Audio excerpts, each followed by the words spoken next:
A new power rises, and a new war begins. What's up everyone, James here, and we are back with G.I Joe versus the Transformers. Make sure to hit that like button if you're excited to see this series return. Now, this is the third volume. If you haven't seen my videos on the first and second, you'll find a link to the playlist right below the like button that you can check out at the end of this video. So right off the bat, I'm going to disappoint all of you who are caught up on this series. Because remember the amazing cliffhanger we got at the end of the last video, where we saw the kingdom of Cobra preparing for Unicron's coming? That will unfortunately take a backseat in this series, but it will come back around in the fourth and final volume of this epic crossover in Black Horizon. I promise you all though, this series will satisfy you until we get to that. So this begins with a description of Megatron. It says, Megatron, commanding general and leader of the Decepticons. His name brings fear to organics and mechanoids across the galaxies. His cold, glaring face haunts the nightmares of those who fear it will be the last thing they see before his glossy, black fusion cannon erases them from existence.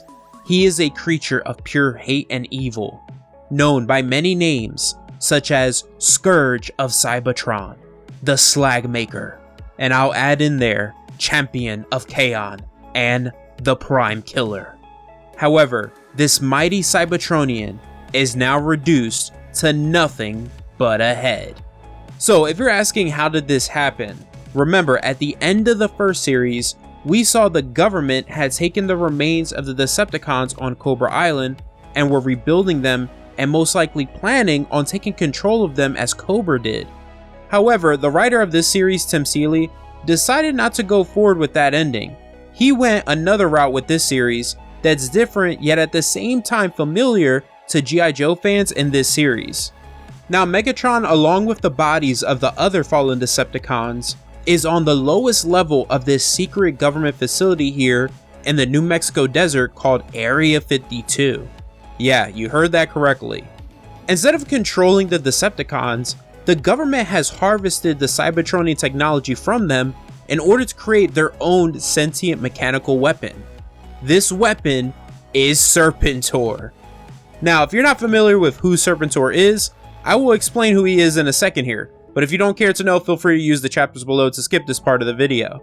So Serpentor made his first comic book appearance in Marvel's G.I Joe issue 49, and his first appearance in the G.I Joe animated series was in season 2 in part 4 of the Arise Serpentor Arise series of episodes. Now in both the Marvel G.I Joe comics and the animated series, Dr. Mindbender was the man behind his creation who had help from my man Destro. The reason why and how he was created differs between the two continuities. In the comics, he was designed to be the ultimate soldier, a symbol of inspiration for the Cobra forces.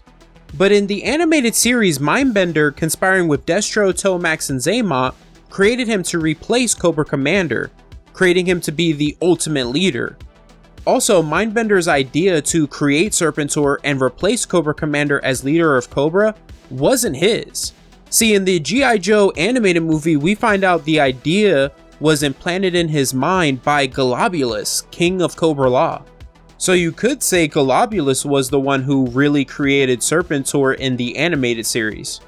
Now, what makes Serpentor such a dangerous adversary is Dr. Mindbender created him using genes, memories, and experiences from history's greatest warriors and conquerors, such as the military brilliance of Napoleon Bonaparte, the ferocity of Genghis Khan, the leadership of Alexander the Great, and the evil of Ivan the Terrible, just to name a few. It's pretty much the same in the comics, except Storm Shadow was also added into the mix after being killed by the Baroness. Now, there are other details I'm leaving out when it comes to both iterations, both continuities, but that's because I think all of you who have never checked out the G.I Joe show and comics should, because both are amazing.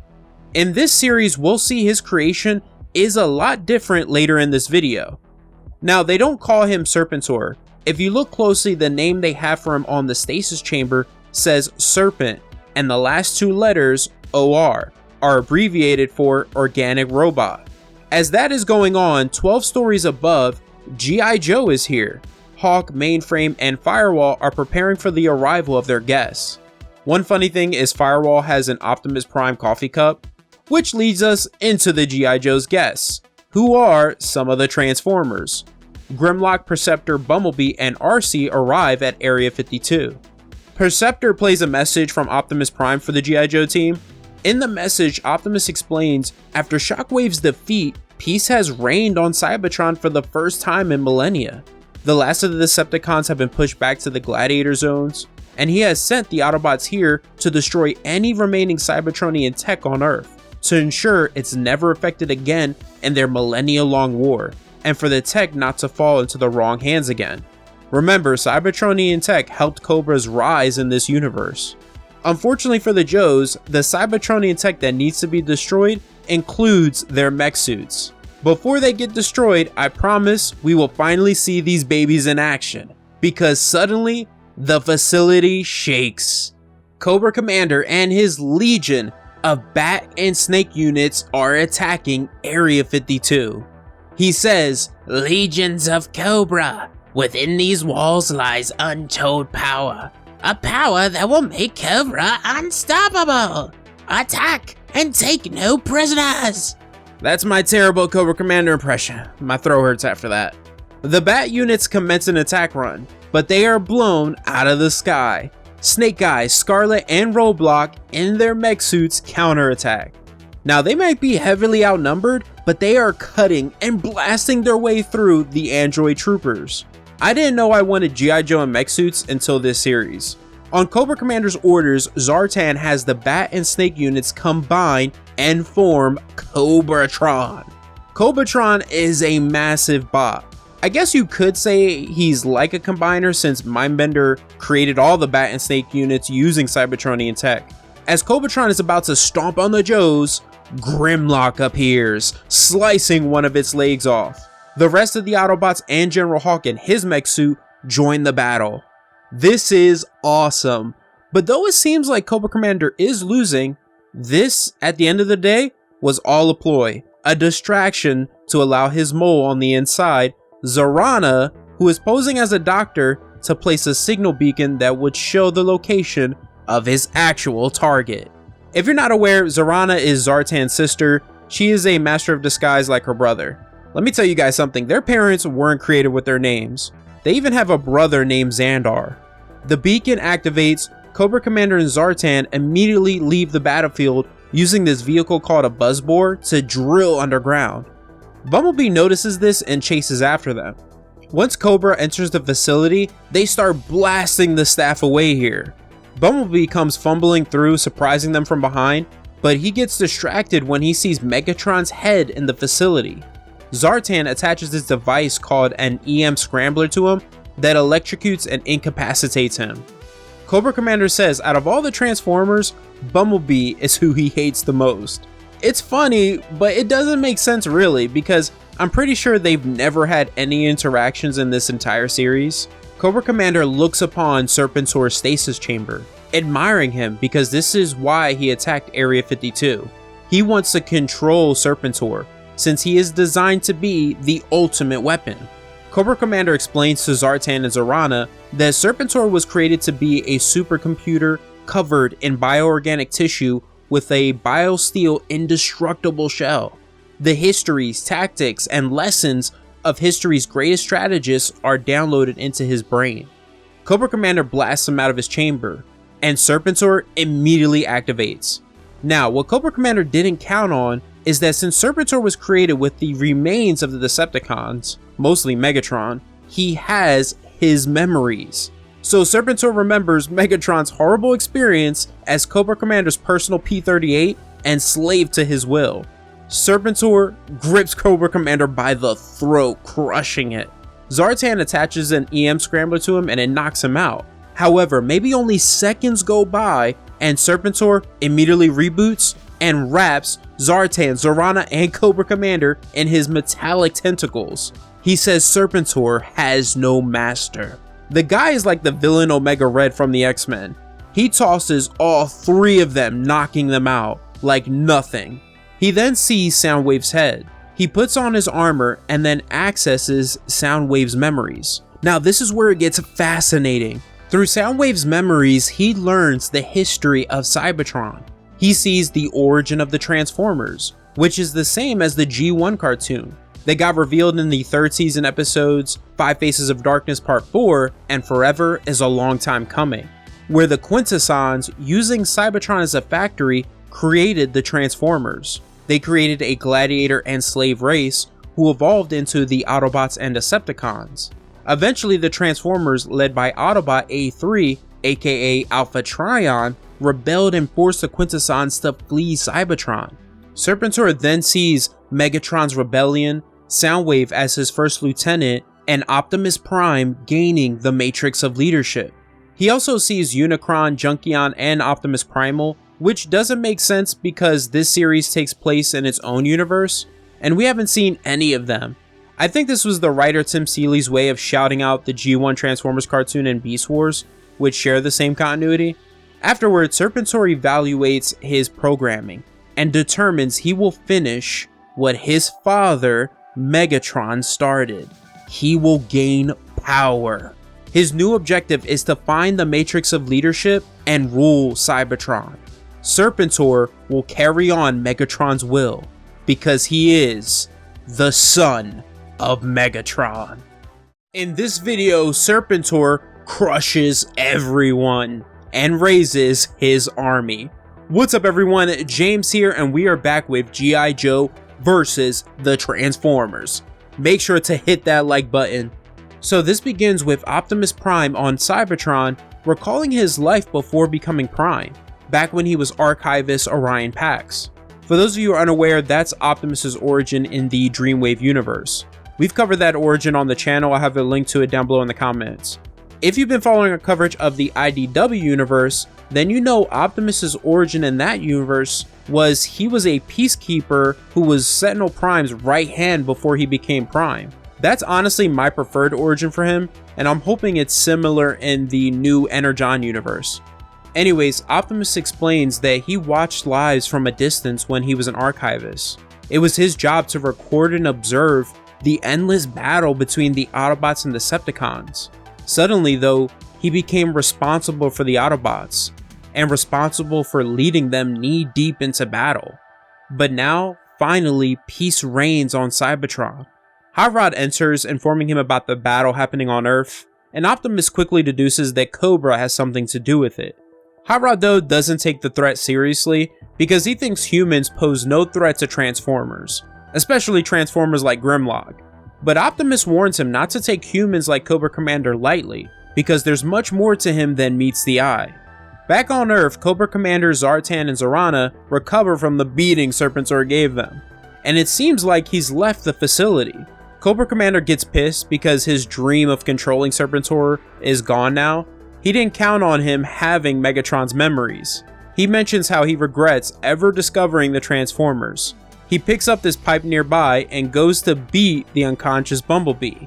Just as he's about to land a blow, he, Zartan, and Zarana are surprised by the Autobots and the Joes right behind them. They track Bumblebee down here. Hawk orders Cobra Commander to drop the pipe and surrender, which he does. Now Perceptor becomes furious with Hawk once he sees the head of Megatron and the other Decepticon components in this underground lab. He quickly deduces the humans have been secretly experimenting on Decepticons without telling the Autobots. Hawk assures him that he had no idea this existed, which is surprising and yet not surprising at the same time, because the government wouldn't tell their own secret elite unit about a highly top secret experiment that we'll find out in a bit was meant to replace them. Scarlet orders Cobra Commander to reveal what he knows about the lab, and of course, he initially refuses, until Scarlet has Grimlock convince him, which is pretty funny. Cobra Commander says, "Your US government is behind this experiment, creating the ultimate robot soldier who derives from the Decepticons, what they call the Serpent Organic Robot, a weapon of mass destruction that would never rest, never complain, and never question its orders. While you were posing for file card photos, your bosses were creating your replacement. Oh, also, he's right behind you." Right on cue, Serpentor leaps into the fray, making a badass entrance. He unleashes his metallic tentacles and attach them to Roblox's mech suit and Grimlock, attempting to take control of them. He says, "I wish to leave, none of you will stop me. This I command." Fun fact, that's how Serpentor literally ends almost every sentence in the animated series at least. He'll be like, "Cobra Commander, don't use the bathroom stall next to me. Use the one at the end. This I command." That's literally how he talks. Now what's interesting is Serpentor obtains control of Roblox's mech suit, but he learns he can't take control of Grimlock. It seems like a Transformer spark can resist his control. He then takes control of Snake Eyes' mech suit and has it fire on Scarlet, and has Roblox's suit attack Grimlock. I know I said in the last video he reminds me of Omega Red. Honestly, he is more like Brainiac from DC. Cobra Commander uses the chaos to escape in his Buzzbore. Hawk tries to block his path, but the Commander's Buzzbore just blasts through Hawk's mech suit. What happens next is awesome. As Serpentor is enjoying the chaos he's caused, Scarlet tries to ambush him, but there is no shot. Serpentor makes it clear to her just how superior he is. He blocks the kick and tells her he knows her martial arts style because he's programmed with 228 of them. In that moment, Scarlet asks, "Who are you?" Serpentor doesn't immediately answer her. He instead tosses her into a wall and Scarlet is done. After that, he answers her question, but announces it to the Autobots and Joes, saying, "My womb displayed my name to be Serpent O.R. I am the son of Megatron. I am here to continue his work. I am the future bearer of the Matrix and future ruler of Cybertron." He then unleashes all of his metallic tentacles, attaching them to the roof of the underground facility, and says, "Noble warriors, it has been an honor to meet you upon this field of battle, but I have other wars to win. So I give you a hero's burial." He brings down the ceiling, the entire ceiling on top of the Autobots and Joes. Early on in this series, we are seeing they are no match for this guy. He is dominating them. Soon after, the Autobots and Joes recover and dig themselves out of the rubble, but the Joes' mech suits are permanently out of commission. Initially, they're all worried about Scarlet and believe she died, since she wasn't in a mech suit when the ceiling came crashing down. For a moment, we see Snake Eyes falls into despair. However, they soon discover she's fine and also the scientists behind the Serpentor experiment. Now, Serpentor makes his way to level 6 within the facility, taking out guards left and right, and searching for the means to transport himself to his future kingdom. He eventually finds the underground lab's portal and transports himself to Cybertron. Now, on Cybertron in the Gladiator Zone, a lot is going on. After Shockwave's defeat, as we learned in the last video, the Autobots have pushed the Decepticons back into the Gladiator Zone. With no one having taken the leadership role, the Decepticons have been reduced to infighting. Each group has carved out their own territory. The fight we currently see going on here is between the Predacons and Seacons. Let me tell you all something about the Seacons. They're a Decepticon combiner group that doesn't get enough respect. Their members consist of Snaptrap, the leader, Nautilator, Overbite, Seawing, Scalor, and Tentakill, who all combine together to form Piranacon, an incredibly powerful combiner. They're really often forgotten by everyone, which is crazy to me because they've been around since the Marvel Transformer comics, where they first appeared in the Marvel Transformers UK comics in issue 152. The fight here gets even more intense when the Seacons combine and form Piranacon. The Predacons then combine together and form Predaking. The two beastly combiners face off. They go to war, trading blows for a bit, but Predaking makes Piranacon understand his place within the Decepticon combiner totem pole. He beats him down, and just as he's about to finish him off, Serpentor interrupts. What's interesting is he attaches his tentacles to them, but remember, he can't control Transformers. However, he has now figured out a way to paralyze the Transformers. He says, "Decepticons, brothers, we must not fight amongst ourselves. I am scrambling the circuits which allow your independent components to communicate with each other. I'm going to upload some information." I am the son of Megatron, and I am here to continue his war. You are to be the first of my loyal soldiers. So before we get into the video, I've been saying Serpentor instead of how it's actually pronounced in the G.I Joe series, Serpentor. The reason why I've been saying it the way I have been saying it is because in this particular universe, the project behind his creation is called Serpent, and how we pronounce that is Serpent. So I found it hard to believe that all of a sudden this advanced robot would say his name is Serpentor. That's my explanation, but to please my fellow G.I Joe fans, I will say it like the show going forward. So this opens up with Perceptor refusing to bring Colonel Hawk and the Joes to Cybertron because it would be too dangerous for them, especially if a full-scale war between the Transformers occurs. He wouldn't feel comfortable having their lives in his hands, especially when, because of their size, they don't pose that much of a threat to Transformers, which is true. Hawk responds that he and his team are going because they've been to Cybertron before and are well aware of the dangers. Also, since Serpentor is the result of the US government experimenting with Cybertronian tech, he feels it's his duty to stop him.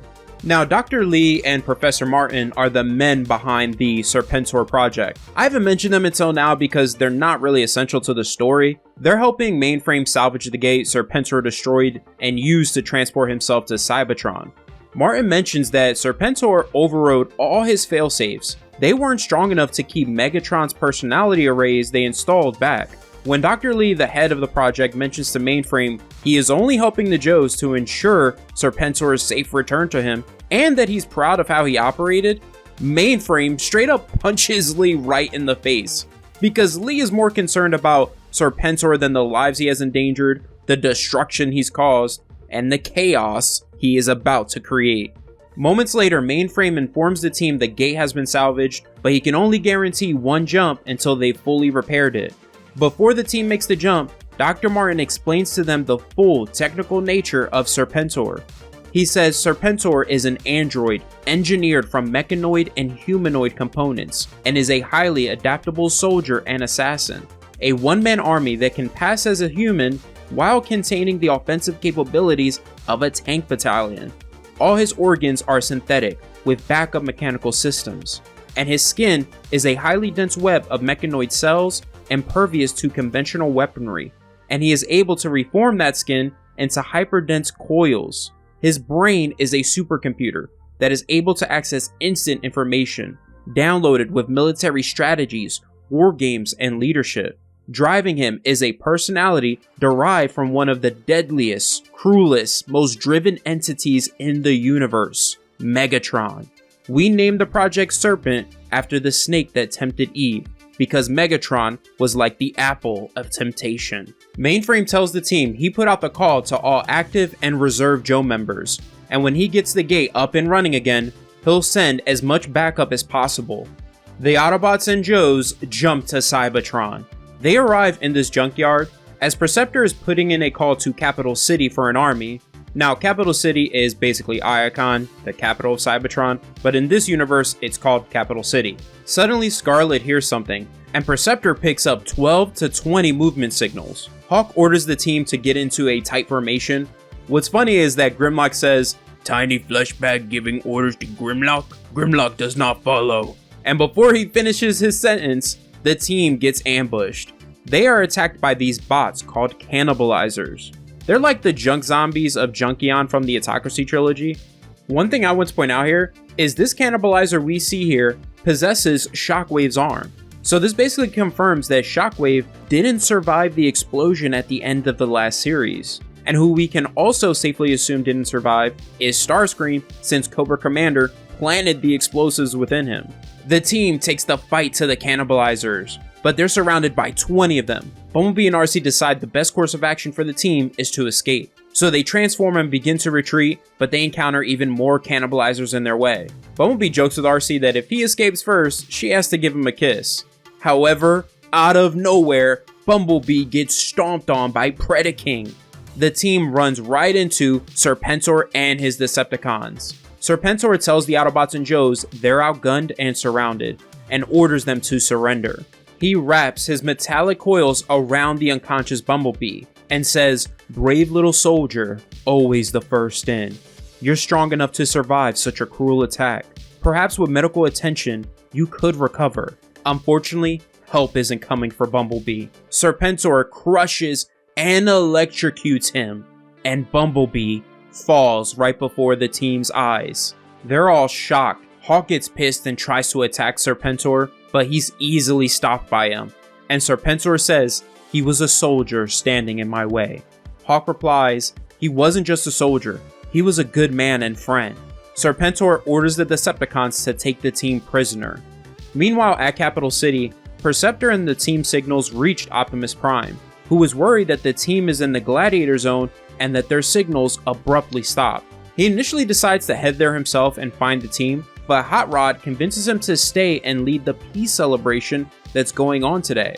He tells him he'll gather a squad and find them. At the new Decepticons base, the Autobots are restrained and the Joes are imprisoned in the Decepticons ammo crates. What we see next is a tender moment between Scarlet and Snake Eyes. Now, this is something that wasn't really built up or even hinted at in the last two volumes. It wasn't until the last video that we saw Snake Eyes has deep feelings for Scarlet, because when he thought she was killed by Serpentor, he began to break down. What happens is they both, in their own way, admit their feelings for one another, since, as Scarlet points out, they could die here on Cybertron. Scarlet asks Snake Eyes to remove his mask and show his scars to her, and he does. They both come together and share a kiss.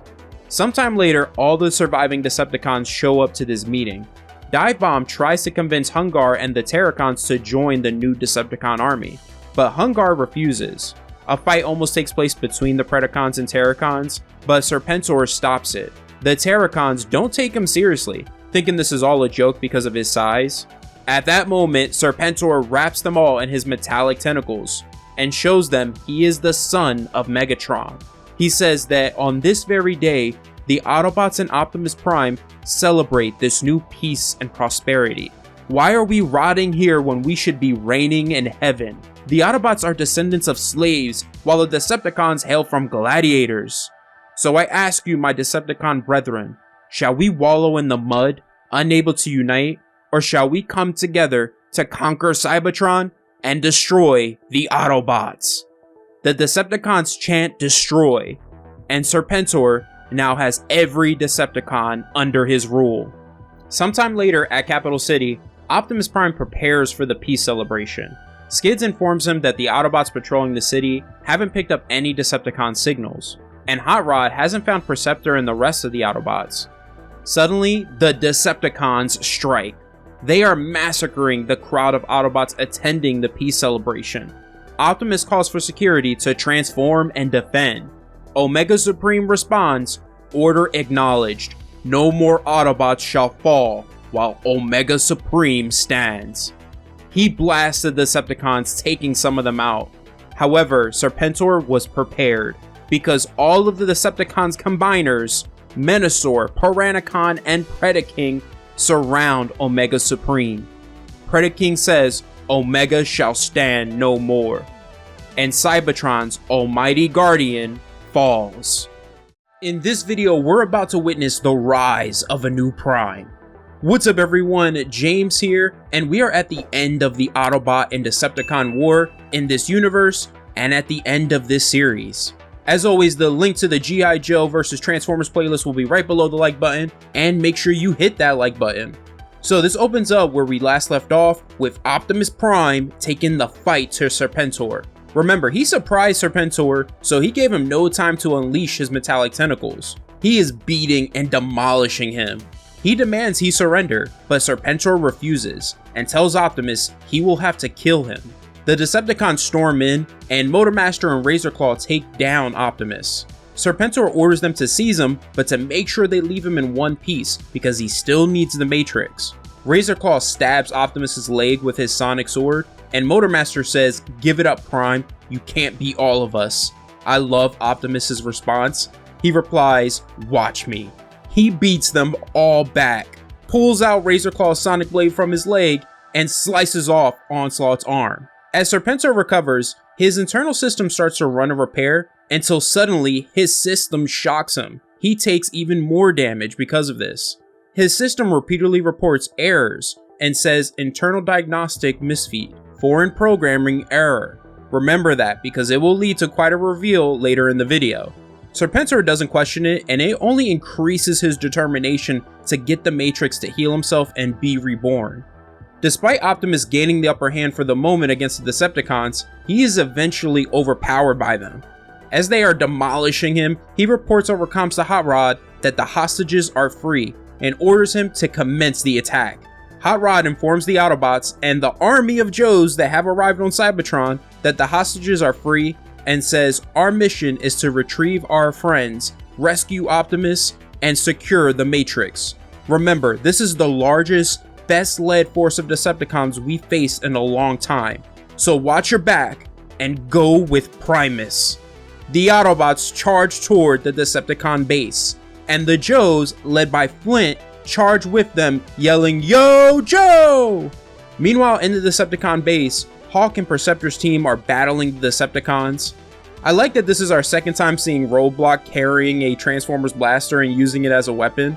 Still, I'll admit, Hawk carrying what seems to be a pair of pistols next to him is silly because, honestly, that's useless against any of the Transformers. Hawk gets overcome by Overkill, who threatens to tear apart his throat. Suddenly, Hawk is saved by Snake Eyes, who throws a piece of metal into Overkill's optics. The team successfully defeats the Decepticons here. Grimlock interrogates Runamuck, demanding to know where Prime is being held and threatening to tear him apart if he doesn't give it up. Runamuck doesn't take his threat seriously because he's an Autobot and torturing isn't their thing. Grimlock responds by tearing his arm off and saying Grimlock is Dinobot. Rules not the same. Now tell us where Prime is or next will be head. Returning to Serpentor, he orders Motormaster and Razorclaw to stop the beatdown they're giving Optimus, and Optimus looks crushed. They almost beat him to death. Serpentor apologizes to Optimus, reminding him that he offered him the less violent option. As he pries open Optimus's chest plate, he says, "You insisted on this path. My ascension is as inevitable as a force of nature. The Matrix chooses only those who are worthy, those with an affinity and destiny for greatness. I may have begun life as Frankenstein's monster, as a weapon, but history will remember me as Cybertron's greatest leader.